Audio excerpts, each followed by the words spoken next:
Allahu Ekber. Semiyallahu limen hamide. Allahu Ekber. Biz Kur'an'ın hükmüne Bu durumda çok kan dökülecek. Sizin kanınız.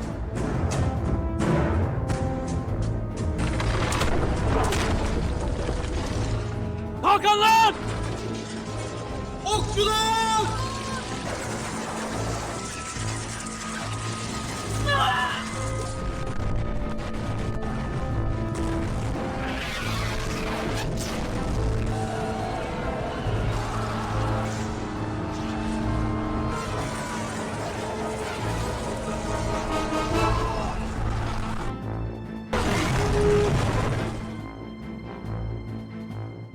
Mengisahkan perjuangan Sultan Muhammad Al-Fatih dari Kekaisaran Ottoman dalam menaklukkan Konstantinopel pada tahun 1453. Sekarang kita kenal dengan kota Istanbul, Turki. Yang mana pada masa itu, benteng Konstantinopel merupakan benteng terkuat dan terkokoh di dunia, sehingga bisa dikatakan mustahil untuk bisa dibobol oleh musuhnya. Bagaimanakah kedahsyatan peperangan saat itu? Jadi langsung saja kita ke filmnya. Film ini dibuka dengan sebuah kilas balik ke masa lalu. Penonton diajak kembali ke tahun 627 Masehi di kota Madinah. Saat itu Rasulullah SAW sedang berbincang dengan para sahabatnya. Dalam percakapan tersebut, beliau menyampaikan sebuah pesan penting. Suatu hari nanti, kota Konstantinopel akan jatuh ke tangan kaum muslimin. Pemimpin yang menaklukkannya disebut sebagai pemimpin terbaik, dan pasukan di bawah komandonya adalah pasukan terbaik. Sabda inilah yang menjadi dasar dari seluruh cerita dalam film ini. Cerita kemudian berpindah, tepatnya pada 29 Maret 1432 di kota Edirne, Turki. Di dalam istana Kekaisaran Ottoman, Sultan Murad II baru saja selesai membaca surah Al-Fat.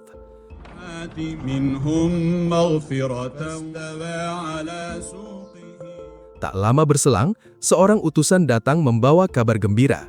Sang permaisuri, Huma Hatun, telah melahirkan seorang anak laki-laki. Kelahiran bayi ini seolah membawa pertanda besar, ditandai dengan berbagai kejadian yang dianggap sebagai isyarat baik di seluruh negeri. Waktu terus berjalan, anak itu kini tumbuh menjadi seorang pemuda berusia 19 tahun bernama Mehmet. Ia terlihat sedang berlatih pedang bersama Hasan, sahabat sekaligus kesatria setianya. Hasan dikenal sebagai prajurit yang sangat loyal, bahkan ayahnya gugur sebagai syuhada dalam pengepungan Kosovo di masa Sultan Murad. Di usia mudanya, Mehmet sudah menikah dengan Gulbahar dan memiliki seorang putra bernama Bayazid. Namun mereka harus hidup terpisah dari istana dan menjalani masa pengasingan di kota Saruhan. Film kemudian mundur ke beberapa tahun sebelumnya. Saat itu Mehmet yang masih berusia 12 tahun sempat naik tahta menggantikan ayahnya. Namun kondisi kekaisaran sedang tidak stabil. Konflik antara para penasehat dan pemberontak membuat situasi semakin rumit. Karena dianggap terlalu muda untuk memimpin, Mehmet akhirnya digulingkan oleh Perdana Menteri Halil Pasha, dan tahta kembali diberikan kepada Sultan Murad II demi menghadapi ancaman besar dari tentara salib. Setelah latihan berakhir, seorang utusan datang dari istana Edirne membawa sebuah surat. Isinya mengejutkan. Sultan Murad II telah wafat. Mendengar kabar itu, Mehmet segera kembali ke Edirne dan resmi kembali naik tahta. Ia langsung mendatangi jasad ayahnya. Di hadapan sang ayah, Mehmet meluapkan perasaan yang selama ini ia pendam, tentang rindu, kekecewaan, dan cinta yang tak pernah benar-benar tersampaikan. Di saat itulah ia berjanji akan meneruskan cita-cita besar ayahnya, menaklukkan Konstantinopel. Kabar wafatnya Sultan Murad II pun sampai ke Konstantinopel. Kaisar Bizantium, Konstantin XI, dan para penasehatnya menyambutnya dengan rasa lega. Namun tidak semua berpikir demikian. Adipati Notaras justru merasa khawatir. Ia tahu betul bahwa Mehmet bukan pemimpin muda sembarangan. Sultan baru ini dikenal cerdas, menguasai banyak ilmu, dan mempelajari berbagai bahasa. Semua itu ia lakukan untuk satu tujuan besar, merebut kota Konstantinopel. Kabar wafatnya Sultan Murad II bukan hanya terdengar di dalam negeri Ottoman. Berita itu juga sampai ke telinga Paus dan kerajaan-kerajaan Kristen lainnya. Banyak pihak menganggap naiknya Mehmet ke tahta bukanlah ancaman besar. Usianya yang masih muda membuatnya dipandang sebelah mata sejak awal masa pemerintahannya. Di dalam kekaisaran sendiri, keraguan juga datang dari rakyatnya. Banyak yang masih mengingat bagaimana Mehmed pernah digulingkan dari tahta saat masih kecil. Keputusan Sultan Mehmed untuk kembali mengangkat Halil Pasha, orang yang dulu menjatuhkannya sebagai Perdana Menteri pun semakin menimbulkan tanda tanya. Hingga suatu saat, ketika Sultan Mehmed sedang mengadakan rapat bersama para penasehatnya, datanglah seorang utusan dari Kaisar Konstantinopel. Utusan tersebut membawa surat perdamaian dari Kaisar Konstantin, namun isi surat itu justru terasa menekan. Kaisar menaikkan tuntutan upeti untuk Pangeran Orhan, bangsawan Utsmani yang dijadikan sandara di Konstantinopel hingga mencapai 300.000 koin. Sultan Mehmed menerima surat itu dan berjanji akan membalasnya. Ia juga memerintahkan Halil Pasha untuk mengirim surat perjanjian damai kepada Raja Hongaria, Polandia, Serbia, dan Paus demi menjaga stabilitas di berbagai front. Langkah Sultan Mehmed ini sempat ditentang oleh Zaganos Pasha, yang menilai kebijakan tersebut terlalu lunak. Namun Sultan Mehmed menjelaskan bahwa semua itu adalah bagian dari strategi awal. Ia ingin memastikan tidak ada gangguan dari kerajaan Kristen lain, sehingga fokus utama bisa diarahkan sepenuhnya pada Konstantinopel. Pada suatu malam, Sultan Mehmed bermimpi bertemu dengan Utsman, kakek moyangnya, sekaligus pendiri dinasti Ottoman. Dalam mimpi itu, Utsman menyampaikan pesan bahwa Mehmedlah yang akan membesarkan kekaisaran dan menjadi pemimpin yang telah diramalkan untuk menaklukkan Konstantinopel. Mimpi tersebut semakin menguatkan tekad Sultan Mehmed. Konstantiniye'yi alacağım. Ya Konstantiniye beni. Keesokan harinya, ia langsung menyampaikan rencana besar kepada para penasehatnya. Membangun 100 kapal perang dan 3 meriam raksasa dalam waktu 1 tahun. Mendengar rencana itu, Halil Pasha kembali menyatakan keberatan. Ia khawatir langkah tersebut justru akan membawa kekaisaran ke dalam perang besar yang berisiko menghancurkan segalanya. Namun Sultan Mehmed menolak keraguan itu mentah-mentah. Baginya, hidup bukan untuk bermain aman, melainkan untuk meninggalkan jejak dalam sejarah. Adegan kemudian berpindah ke pelabuhan Genoa, Italia. Di sana diperkenalkan seorang wanita asal Hongaria bernama Ra. Ia terlihat menolak lamaran Giustiniani, seorang petinggi kesatria Romawi. Ra kemudian bersiap meninggalkan Genoa untuk menuju Konstantinopel, dengan tujuan menemui ayahnya, seorang ahli senjata bernama Urban. Ternyata Ra dan ayahnya bukan orang biasa. Keduanya adalah ilmuwan yang ahli dalam teknik pembuatan senjata dan selama ini dimanfaatkan oleh kubu tentara salib. Ra menceritakan kepada ayahnya bahwa Adipati Notaras menolak rancangan katrol buatannya dan justru menuntut Urban untuk membuat meriam besar bagi Konstantinopel. Namun Urban menolak permintaan itu dengan tegas. Di saat yang sama, di dalam istana Konstantinopel, para petinggi kerajaan mulai menyusun rencana licik untuk memanfaatkan perpecahan di kubu Utsmaniyah. Rencana itu dijalankan dengan cara memancing perang saudara. Pasukan Sultan Ibrahim di Karaman dijadikan kambing hitam untuk menyerang Sultan Mehmed. Pangeran Orhan, yang sejak lama telah berkhianat dan bersekongkol dengan Kaisar Konstantin, ikut terlibat. Ia bersedia memfitnah dengan membuat surat palsu yang seolah-olah berisi dukungan dari Perdana Menteri Halil Pasha dan aliansi kerajaan Kristen lainnya. Seakan-akan mereka mendukung Sultan Ibrahim untuk menghancurkan kekuasaan Sultan Mehmed. Namun rencana busuk itu tak berjalan mulus. Seorang pelayan istana yang ternyata adalah mata-mata, berhasil mengetahui isi konspirasi tersebut dan segera melaporkannya kepada Hasan, kesatria kepercayaan Sultan Mehmed. Saat para utusan Konstantinopel sedang dalam perjalanan mengirim surat palsu itu, Hasan bersama sahabatnya bergerak cepat. Mereka menghadang, melumpuhkan para utusan, dan berhasil merebut surat tersebut.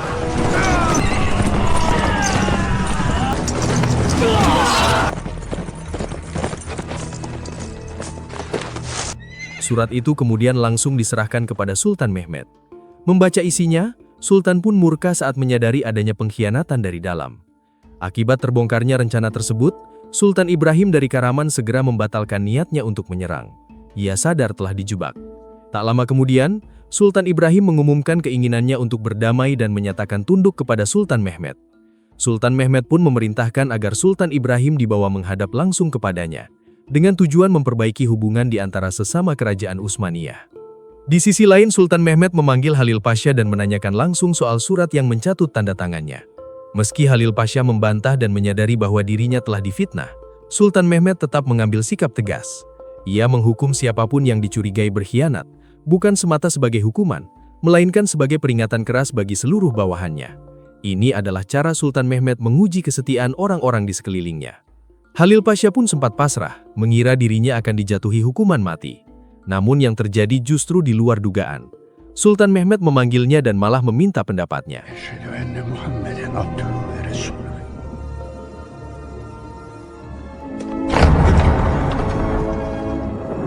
Buraya gel. Yaklaş. Ia ingin Halil Pasha memberikan masukan strategi untuk rencana besar ekspedisi penaklukan Konstantinopel. Dari pertemuan itulah, keesokan harinya Halil Pasha dipercaya memimpin pembangunan sebuah benteng baru bernama Kastil Romelia di Bogaskesen, di sebuah bukit di sisi Eropa Selat Bosforus. Tujuannya jelas, memutus jalur bantuan dari Eropa menuju Konstantinopel. Keputusan mendadak ini pun mengejutkan dan membuat pihak Konstantinopel mulai gelisah. Melihat langkah Sultan Mehmet yang semakin berani, Kaisar Konstantin XI langsung bergerak cepat. Ia mengirim surat ke para sekutunya, terutama kepada Paus untuk meminta dukungan menghadapi ancaman Ottoman. Kaisar juga meminta bantuan kesatria Romawi, Giustiniani, agar bersedia datang ke Konstantinopel membawa pasukan tambahan. Tujuannya jelas, membangun pertahanan yang cukup kuat untuk menggentarkan Sultan Mehmet. Namun di sisi lain, Mehmet sudah mengetahui kondisi aliansi Kristen yang sedang tidak solid. Prancis dan Inggris masih terlibat perang, sementara Jerman dilanda konflik internal, membuat peluang bantuan nyata bagi Konstantinopel menjadi sangat kecil. Dalam kondisi terdesak, Kaisar Konstantin akhirnya mengambil langkah yang penuh kontroversi. Ia memutuskan menyatukan gereja Ortodoks dengan Katolik demi mendapatkan dukungan dari Barat. Keputusan ini memicu kekecewaan besar di kalangan rakyat Konstantinopel yang beragama Ortodoks, karena mereka merasa sang kaisar rela mengorbankan keyakinan demi ambisi politiknya. Di tengah situasi itu, Konstantin juga memerintahkan Adipati Notaras untuk memaksa Urban, membuat meriam besar sebagai alat pertahanan terakhir kota. Urban dengan tegas menolak permintaan itu. Penolakannya membuat nyawanya terancam. Namun saat upaya pembunuhan terhadap Urban dilakukan, Hasan datang tepat waktu dan berhasil menyelamatkan Urban beserta Ra.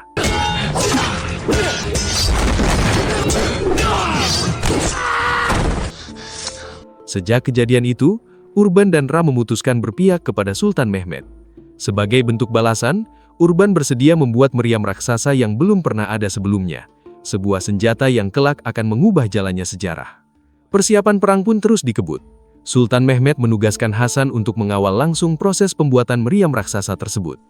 Di tengah kesibukan itu, hubungan antara Hasan dan Ra perlahan tumbuh, meski mereka menyimpannya secara diam-diam. Setelah semua perlengkapan utama siap, Sultan Mehmet mulai menyusun strategi akhir. Ia mengirim hadiah kepada Raja Hongaria dan kerajaan-kerajaan Kristen di sekitar Konstantinopel, dengan tujuan menjaga mereka tetap netral dan tidak ikut membantu Bizantium. Sementara itu, di pihak Konstantinopel, Kaisar Konstantin memperkuat titik terlemah kota, yaitu Teluk Golden Horn. Sebuah rantai besi raksasa dipasang melintang di perairan, untuk mencegah kapal-kapal Ottoman masuk dan menyerang dari sisi tersebut. Benteng di area ini hanya terdiri dari satu lapis tembok, sehingga penjagaan ekstra dianggap mutlak diperlukan. Menjelang keberangkatan ke medan perang, meminta restu kepada istri dan anaknya. Tersaji sebuah momen yang sangat mengharukan, ketika untuk pertama kalinya Sultan Mehmet memeluk putranya, Bayezid. Selama ini, tindakan itu ia larang pada dirinya sendiri, karena teringat masa kecilnya yang tumbuh tanpa kasih sayang ayah.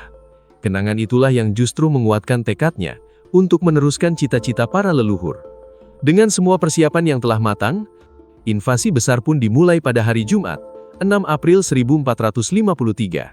Sultan Mehmet memimpin langsung sekitar 250.000 prajurit menuju Konstantinopel, menandai dimulainya pertempuran terbesar dalam sejarah penaklukan kota tersebut.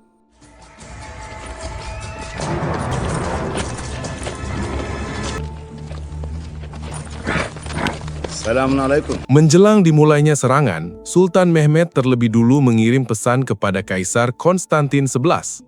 Ia memberi dua pilihan, menyerahkan Konstantinopel secara damai atau mempertahankannya lewat perang yang akan menelan banyak korban. Namun dengan penuh keangkuhan, Kaisar Konstantin memilih jalan perang.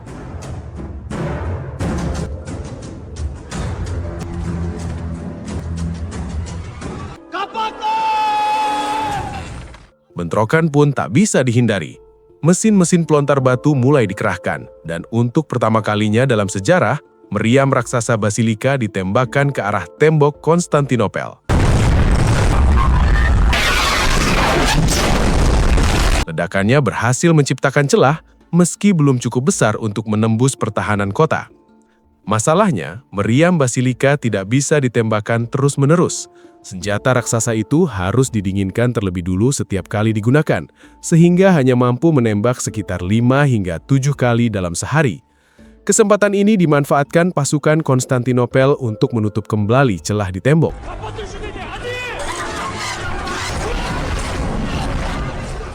Di medan perang, korban pun berjatuhan di pihak Ottoman. Pasukan infanteri Sultan Mehmed dihantam habis-habisan oleh panah musuh dan serangan mematikan api Yunani.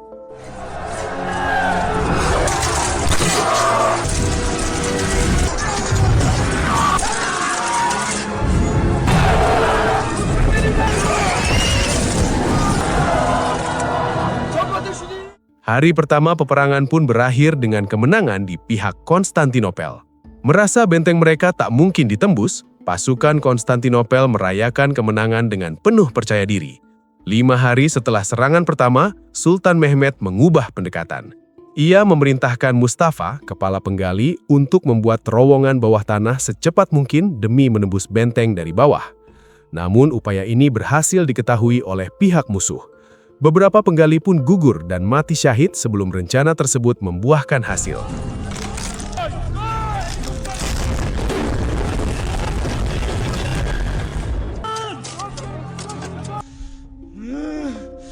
Olmayacağız.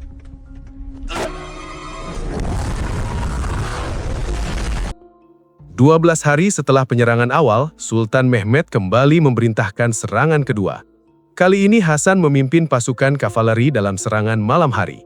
Sayangnya mereka harus berhadapan langsung dengan pasukan Giustiniani di garis depan.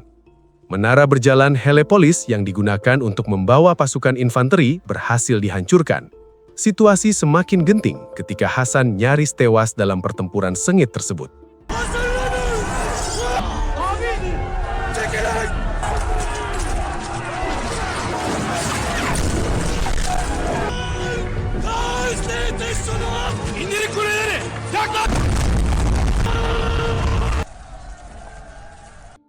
Hari demi hari berlalu dan serangan demi serangan kembali gagal menembus pertahanan kota.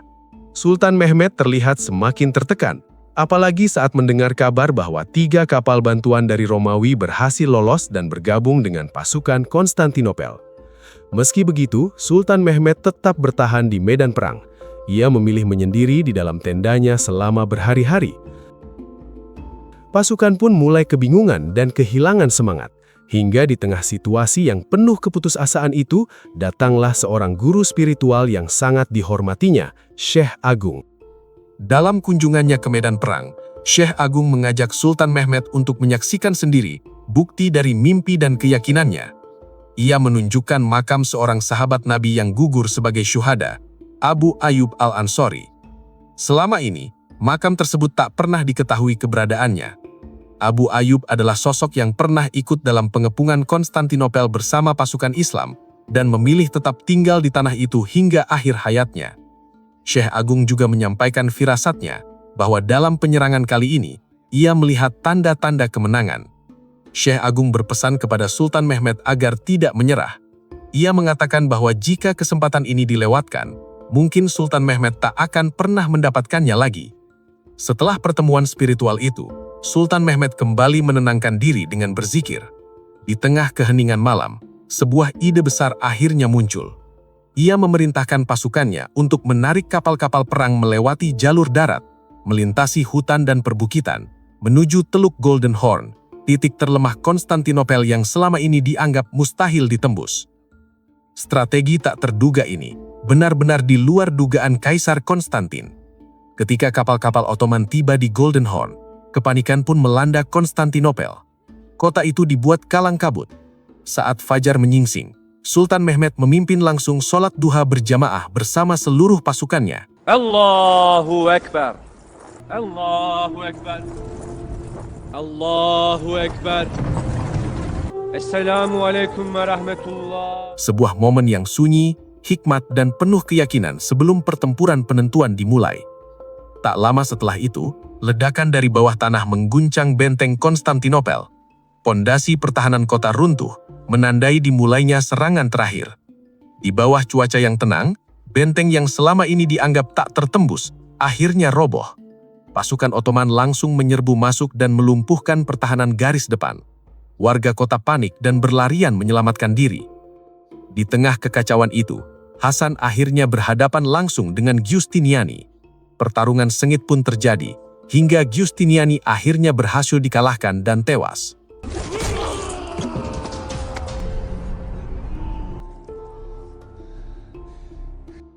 Dalam situasi genting, Adipati Notaras menyarankan Kaisar Bizantium, Konstantin XI, untuk melarikan diri dari istana.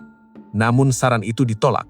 Kaisar memilih bertahan dan ikut bertempur bersama pasukannya hingga titik darah penghabisan dan akhirnya gugur di medan perang. Di sisi lain, Hasan melakukan aksi terakhir yang heroik.